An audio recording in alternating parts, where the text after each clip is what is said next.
The rain in Chicago didn't just fall, it attacked. It lashed against the reinforced glass of the executive suite on the 54th floor, a relentless drumming that drowned out the hum of the air conditioning. Arthur Sterling, the chief financial officer of Sterling and Associates, stood by the window, his reflection ghostly against the dark clouds. At 45, Arthur was a man defined by precision. His silk tie was perfectly knotted, his hair silvering at the temples in a way that commanded respect, and his heart was a vault, secure, cold, and inaccessible. He looked at his watch. 7:45 p.m. The office was empty, the cleaning crews already gone. For Arthur, the silence was a sanctuary. Since his wife had passed away 4 years ago, silence was the only thing that didn't ask anything of him. His daughter, Maya, was 16 now, drifting further into her own world of digital screens and teenage rebellion. They shared a house, but they didn't share a life. He pushed a button on his desk, darkening the monitors that displayed fluctuating market graphs. "Time to go," he muttered to the empty room. The elevator ride down was a descent into the reality of the storm. When the gold-plated doors opened to the lobby, the sound of the wind was a howl. The doorman, a silver-haired man named Frank, looked worried. "It's a nasty one, Mr. Sterling. The drainage on Lower Wacker is failing. Be careful out there." Arthur nodded, pulling his cashmere overcoat tight. He stepped out, and the wind nearly took his breath away. He hurried toward the parking garage, but as he crossed the narrow alleyway that served as a shortcut, he stopped. There, huddled under a saturated cardboard box behind a dumpster, was a figure. It wasn't just a person. It was a small huddle of misery. As a flash of lightning illuminated the alley, Arthur saw a woman, perhaps in her late 20s, clutching a small bundle to her chest. A child, maybe 3 years old. The woman's coat was thin, a cheap polyester wrap that was soaked through. She wasn't begging. She wasn't looking for attention. She was simply trying to become invisible against the brick wall. Arthur's first instinct was to keep walking. He was a man of logic. There were shelters for this.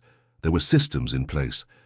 But then the child let out a soft, rattling cough, a sound of pure vulnerability that pierced through his executive armor. He remembered Maya at that age, how he would hold her during thunderstorms. "Excuse me," Arthur said, his voice barely audible over the wind. The woman looked up. Her eyes were wide, filled with a primal fear, not of him, but of the world. Her face was pale, her lips tinged with blue from the onset of hypothermia. "You can't stay here," Arthur said, more firmly this time. "The water is rising in the alley. You'll drown or freeze."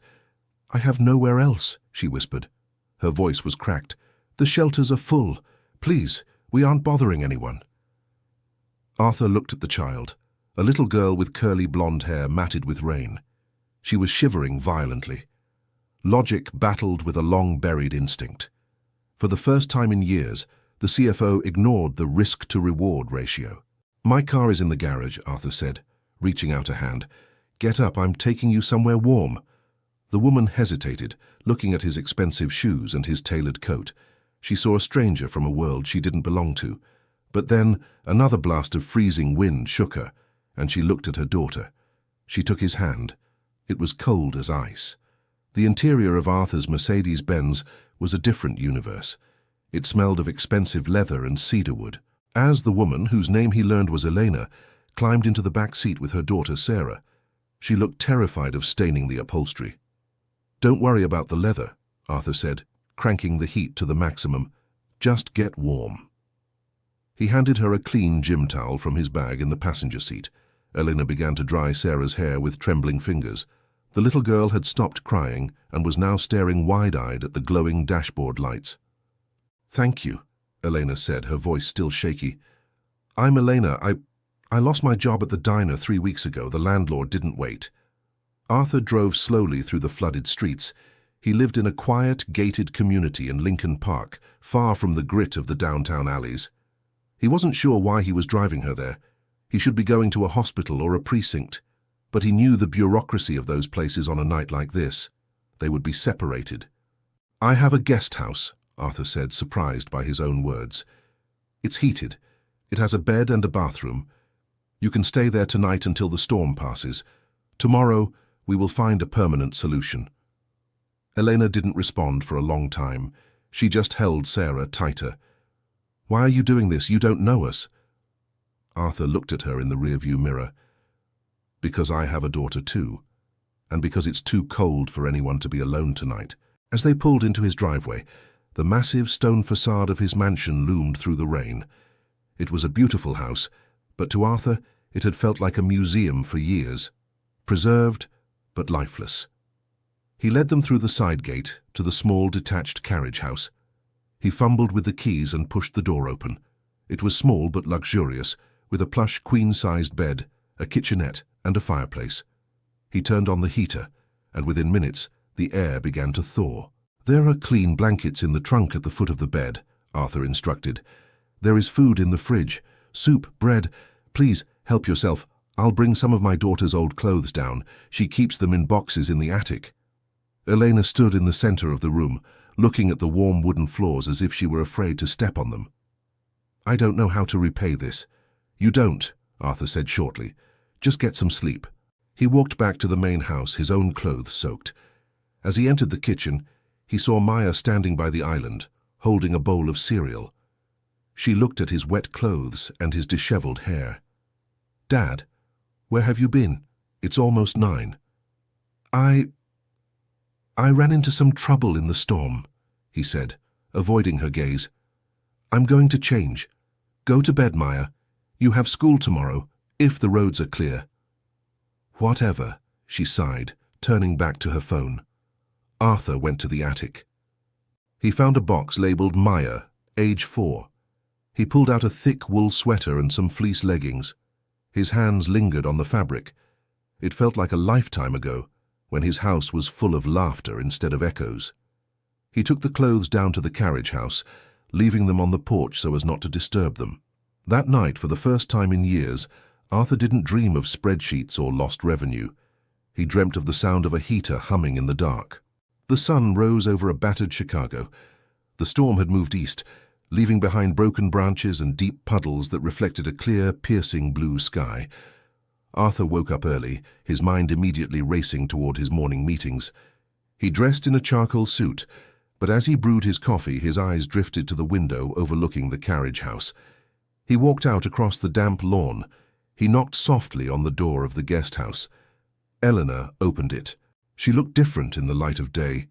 She was wearing the clothes he had left, Maya's old oversized sweater draped over her thin frame. She looked exhausted, but the frantic fear in her eyes had been replaced by a quiet, cautious hope. Sarah was sitting on the floor playing with a wooden coaster as if it were a race car. "How are you?" Arthur asked. "Better," she said. "She's warm. That's all that matters. I'll gather our things and leave now. I don't want to overstay." Arthur looked at the little girl. She was pale and thin. He thought about them walking back out to the damp pavement. "The city is a mess today. The trains aren't running properly. Stay here for the day. Rest. I'll be back at 5, and we will talk about a more formal arrangement. I have connections at several non-profits." Eleanor bit her lip. "You've already done so much." "It's just logic, Eleanor," Arthur lied. "You're in no condition to wander the streets." He left them there and drove to work. But at the office, his focus was gone.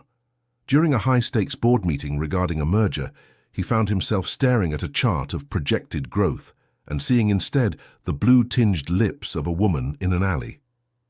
"Mr. Sterling," the CEO asked, "your thoughts on the acquisition?" Arthur blinked.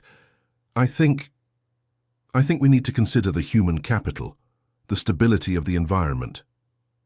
The board members exchanged looks. Arthur was usually the one talking about trimming the fat. Meanwhile, back at the Sterling residence, Maya was home from school. Her classes had been cancelled due to a power outage at the district. She was bored, scrolling through TikTok, when she saw a movement in the backyard. She walked to the window and saw a woman she didn't recognize hanging a wet coat on the railing of the guest house. Maya's eyes narrowed. Her father never had guests, especially not guests who looked like that. Curiosity got the better of her. She put on her boots and walked out. "Who are you?" Maya asked, her tone sharp with teenage suspicion. Eleanor jumped, clutching her chest. "Oh, I'm I'm Elena. Mr. Sterling let us stay here during the storm. Maya looked past her and saw Sarah peering through the glass door. The little girl waved. Something in Maya's chest softened just an inch. She recognized the sweater Elena was wearing. It was hers, the one with the embroidered duckling she had loved when she was 4. "That's my sweater," Maya said, her voice losing its edge. "I'm so sorry," Elena said, reaching for the hem. "He gave it to me. I can take it off." "No," Maya said quickly. "Keep it. It looks better on you anyway. It's been in a box for a decade." They stood there in the cold morning air, 2 people from vastly different worlds, connected by a piece of old wool and a man who was trying to find his soul again. By the afternoon, a strange peace had settled over the Sterling estate. Maya, who usually spent her days locked in her room, found herself sitting on the steps of the carriage house. She had brought out some of her old picture books for Sarah. "She likes the ones with the animals," Eleanor said, sitting beside Maya. "I remember this one," Maya said, flipping through a worn copy of The Velveteen Rabbit. "My mum used to read it to me until the spine broke." Eleanor looked at the girl.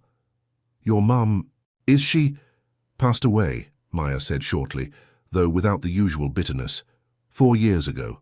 Cancer. My dad kind of went into a shell after that. He became a robot. I didn't think he even noticed people anymore." "He noticed us," Elena said softly. "He saved us." At 5:30 p.m. Arthur returned. He pulled into the driveway and stopped dead when he saw his daughter sitting with the homeless woman he had rescued. He felt a surge of anxiety. He hadn't meant for Maya to be involved. He wanted to keep his good deed contained, controlled. He got out of the car. "Maya, what are you doing out here?"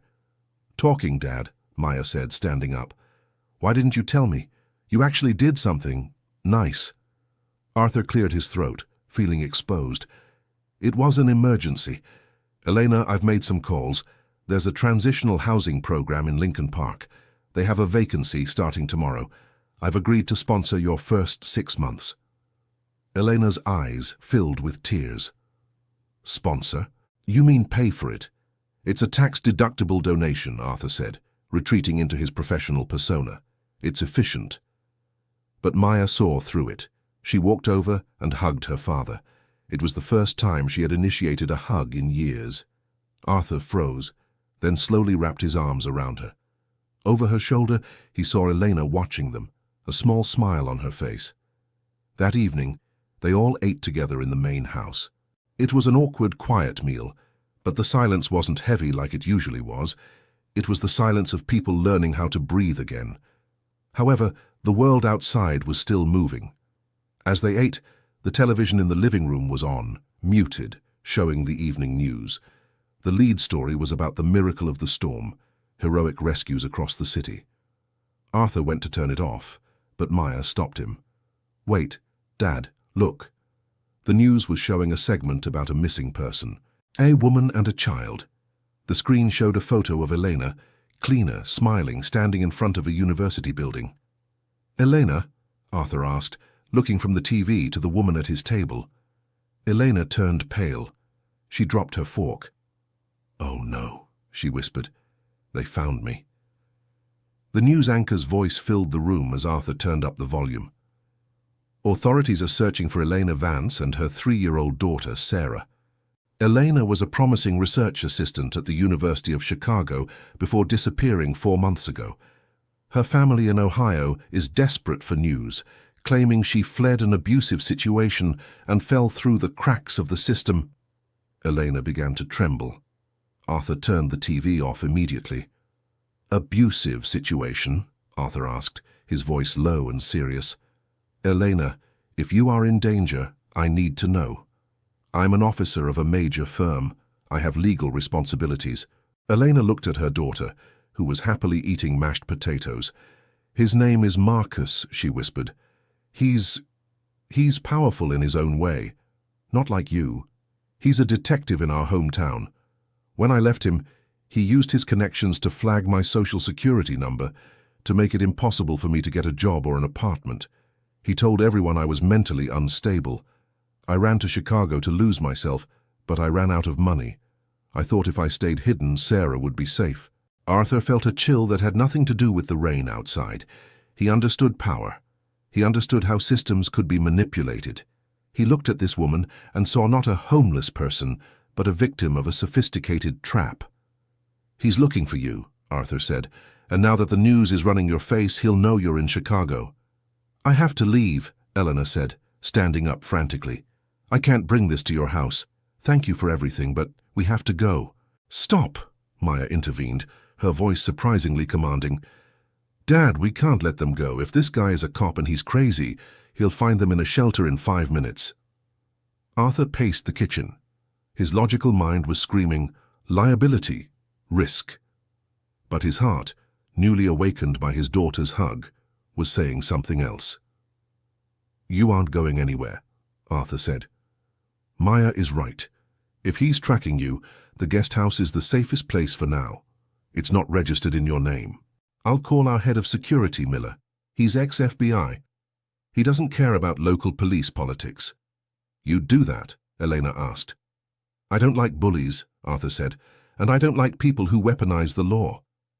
For the rest of the night, Arthur sat in his study with Miller, the security chief. They went over the details. Marcus was indeed a detective in a mid-sized city in Ohio. He had been using welfare checks as a way to ping Elena's location. "He's coming, Mr. Sterling," Miller said over the phone. The news segment was a hero piece, but it gave away the neighborhood where she was last seen. If he's smart, he's already on I-90. Arthur looked at the security monitors. The perimeter was secure, but he knew that the real battle wouldn't be fought with fences. It would be fought with the truth. The next 2 days were a blur of heightened tension. Elena and Sarah stayed inside the main house now. Arthur had Maya stay home from school. He didn't want to take any chances. The house, once a cold monument to his success, became a fortress of domesticity.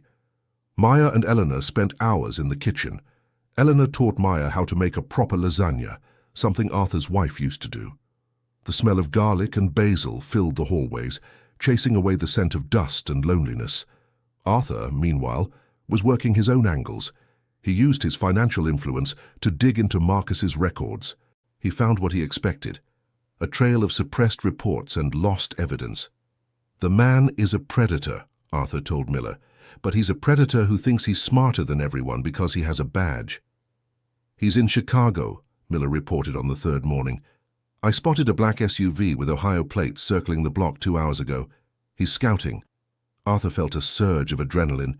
He wasn't a physical man, but he was a strategist. Don't engage him yet. Let him think he's found a soft target. That afternoon, while Arthur was in the study, Sarah wandered in. She was holding a small stuffed bear Maya had given her. She sat on the rug and looked at the wall of books. "Are you a king?" she asked in her tiny, high-pitched voice. Arthur looked down from his spreadsheets. "No, Sarah, I'm just a man who works with numbers." "My mummy says you're a giant," she said, "a giant who keeps the monsters away." Arthur felt a lump in his throat. He realized then that his wealth and status finally had a purpose that mattered. It wasn't about the number of zeros in his bank account. It was about the strength of the walls he could build for those who had none. "I'll do my best, Sarah," he whispered. Suddenly the front gate intercom buzzed. Arthur's heart hammered against his ribs. He looked at the security monitor. A man was standing at the gate. He was tall, wearing a leather jacket with a buzz-cut hairstyle and a smile that didn't reach his eyes. He held a badge up to the camera. "Detective Marcus Thorne, Ohio PD," the man's voice crackled through the speaker. "I have reason to believe you're harboring a fugitive and a kidnapped minor. Open up, or I come back with the CPD and a warrant." Arthur signaled Miller to stay out of sight but to keep the cameras rolling. He then walked out to the gate himself. He didn't open it. He stood behind the wrought iron bars, looking every bit the billionaire CFO. "Detective Thorne," Arthur said calmly, "you're a long way from home." Marcus smirked. "And you're in a lot of trouble, Mr. Sterling. I know she's in there. Elena Vance. She's mentally unstable and she's taken my daughter. I have the custody papers right here." He flashed a document. Arthur didn't even look at it. "I've had my legal team look into those papers, Marcus," Arthur said. "They were issued by a local judge who happens to be your cousin. In the state of Illinois, they aren't worth the paper they're printed on without a local filing, which you don't have. Marcus's smile faded. Don't play lawyer with me, rich man. You're obstructing justice. No, Arthur said, stepping closer to the bars. I'm protecting my guests. And I should warn you, this entire conversation is being recorded in high-definition audio and video, including the part where you threatened me. I don't give a damn about your cameras, Marcus spat, his temper flaring. He reached for his belt, a reflex action of a man used to intimidating others with a weapon. I'm getting my kid. If you step onto this property, Arthur said, his voice dropping to a dangerous level, my security team will detain you for trespassing and attempted assault. And given your history of mishandled cases in Ohio, which my researchers found this morning, I don't think you want the Chicago PD looking too closely at your life. Marcus froze. The mention of his past hit him like a physical blow. He realized he wasn't dealing with a panicked civilian. He was dealing with a man who could buy and sell the town Marcus lived in.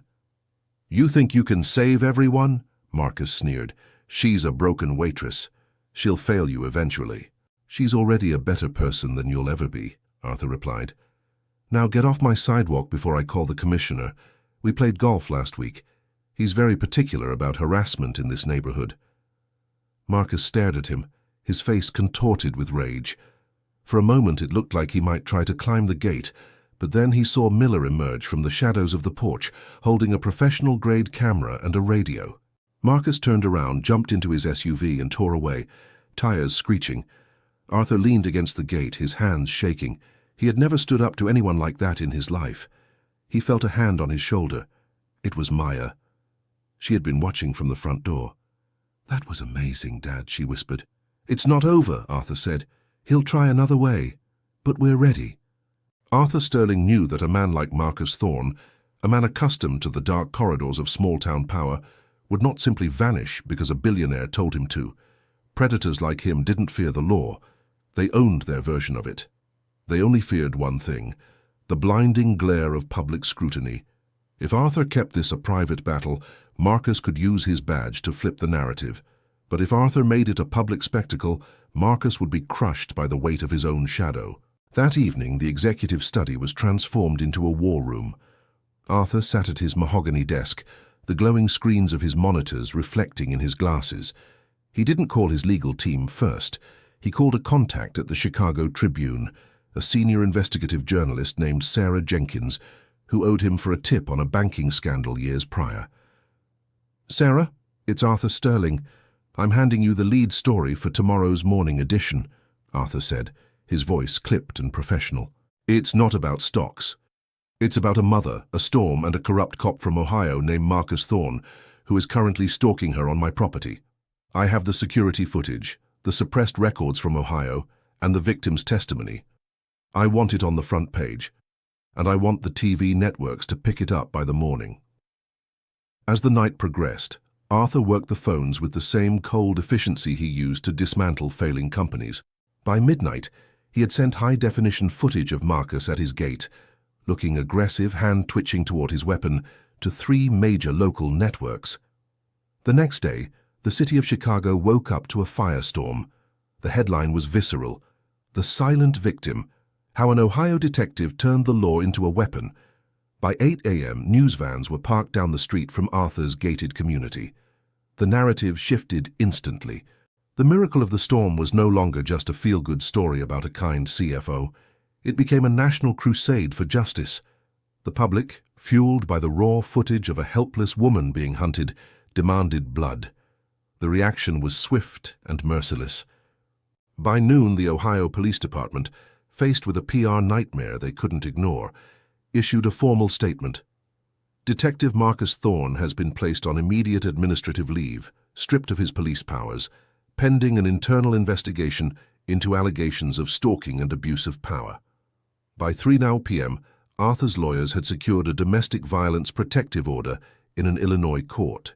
The judge, a woman known for her no-nonsense approach, signed the papers with a flourish of her pen, utterly unimpressed by Marcus's distant cousins or his detective's shield.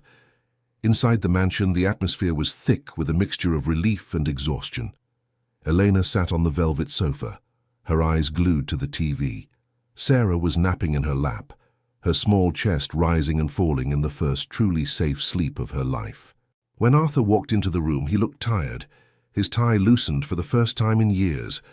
Eleanor looked up at him, her face a mask of disbelief. "It's over," she whispered. He can't hurt us?" "He can't touch you," Arthur said, standing by the fireplace. "The world is watching now, Elena. He's a pariah. If he even breathes in your direction, he'll be behind bars before the sun sets." Elena stood up, carefully laying Sarah down on the cushions so as not to wake her. She walked over to Arthur. For the first time, she wasn't looking at him as a savior or a distant billionaire. She looked at him as a man, as a friend. "Why did you do all this?" she asked, her voice trembling with emotion. "The money, the risk to your reputation, the legal fees, why?" Arthur looked around his home. Through the open kitchen door he saw Maya. She was humming a song while making tea. The headphones she usually used to shut the world out were nowhere to be seen. He saw the warmth in the rooms that had been cold and sterile since his wife's funeral.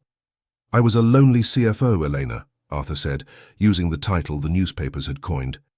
"I had every asset a man could want, but I felt nothing. You and Sarah, you didn't just need a roof. You brought the light back into this house. You saved me from a life of professional emptiness, as much as I saved you from the storm." The modern fairy tale was coming true, but it wasn't because of a magic wand. It was the result of a man deciding that human capital was more important than financial capital. That night, they didn't celebrate with a gala. They sat around the heavy oak dining table, Arthur, Maya, Elena, and Sarah, and shared a simple meal of pasta and laughter.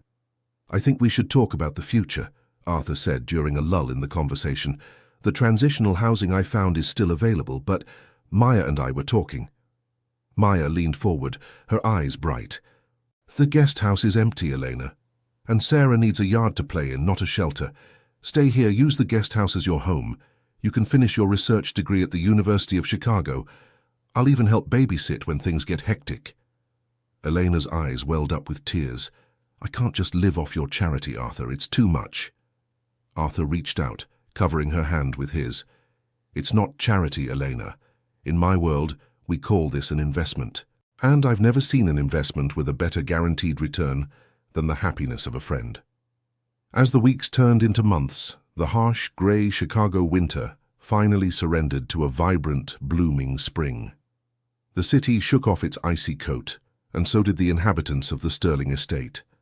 The mansion was no longer a silent museum dedicated to Arthur's lost wife. It was a home again. The sound of Sarah's laughter echoed through the gardens every afternoon. A high-end wooden swing set now stood near the oak trees, and a small patch of the yard had been turned into a vegetable garden where Eleanor and Sarah spent their mornings. Sarah had become Arthur's shadow. Whenever he was home, she followed him around with a relentless curiosity, calling him Uncle Artie. For a man who had spent decades discussing interest rates and mergers, explaining why ladybugs were red or how the grass grew was a refreshing challenge. Eleanor's transformation was even more profound. No longer the hollow-eyed woman from the alleyway, she had enrolled in her master's program. Her intellect was sharp, her perspective shaped by a survival instinct that made her an asset in any environment. She began working part-time at Sterling & Associates, but not as a secretary or a waitress. Arthur had recognized her analytical mind and placed her as a junior analyst in their social responsibility department. She was brilliant, helping the firm direct funds to grassroots organizations that supported women in crisis. Arthur himself had changed the most. The charcoal suits remained, but the man inside them was different. The robot of Wall Street was gone. He left the office at 5 down p.m. every day, a feat previously thought impossible by his colleagues. He spent his weekends at Maya's soccer games, cheering from the sidelines with an enthusiasm that embarrassed her and made her beam with pride at the same time. He had learned the most important financial lesson of his life. A balance sheet is worthless if the balance doesn't include happiness. One Saturday afternoon, the air was warm and smelled of freshly cut grass and the distant scent of Lake Michigan. Arthur and Elena were sitting on the patio, glasses of iced tea in their hands, watching Maya teach Sarah how to kick a soccer ball. "I saw the news today," Elena said softly, her gaze on the children. "The final report came out. Marcus was officially stripped of his badge and his pension. He's facing felony charges for stalking and misuse of department funds. He's done, Arthur." Arthur nodded, a sense of closure washing over him. Good. The system worked for once. But it only worked because someone was willing to push back against the inertia. "You pushed it," she said, looking at him with deep gratitude. "You didn't have to." They sat in a comfortable, heavy silence. The world felt right. "You know," Arthur said, staring at the horizon, "I used to think my life was at its peak. I had the highest revenue in the sector and a reputation for being untouchable. But I was dying of thirst in the middle of a vast saltwater ocean. I was successful, but I wasn't alive." Elena reached out and took his hand. Her grip was no longer cold and trembling like it was in the alley.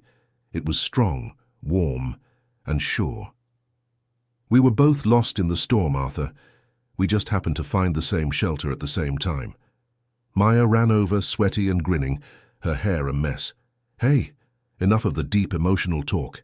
Sarah wants ice cream, and since I finally have my junior license, I'm the one who has to drive us to the shop. Dad, can I use the Mercedes?" Arthur laughed, a real deep resonant sound that seemed to chase away the last ghosts of the house. "Only if you bring me back a double chocolate shake. And drive slowly, Maya. You're carrying precious cargo." "Deal!" she shouted, grabbing Sarah's hand. As the two girls headed toward the garage, Arthur felt a profound, aching sense of peace. He had spent 25 years protecting corporate assets and shielding wealth. Finally, he was protecting something that actually mattered. He wasn't just a CFO anymore. He was a father, a guardian, and a man who knew the value of a soul. 1 year to the day after the storm that changed everything, Arthur Sterling was invited to be the keynote speaker at a live televised gala. It was the inaugural event for Hidden Homes, a national charity he had founded and funded. The organization was designed to provide immediate, high-security housing and legal advocacy for women and children who had fallen through the cracks of the social safety net. The ballroom of the Drake Hotel was a sea of glittering lights and expensive tuxedos. The cameras of the major networks were positioned around the room, broadcasting the event live to millions of viewers. Arthur stood at the podium, his presence commanding but far warmer than the man the public used to know.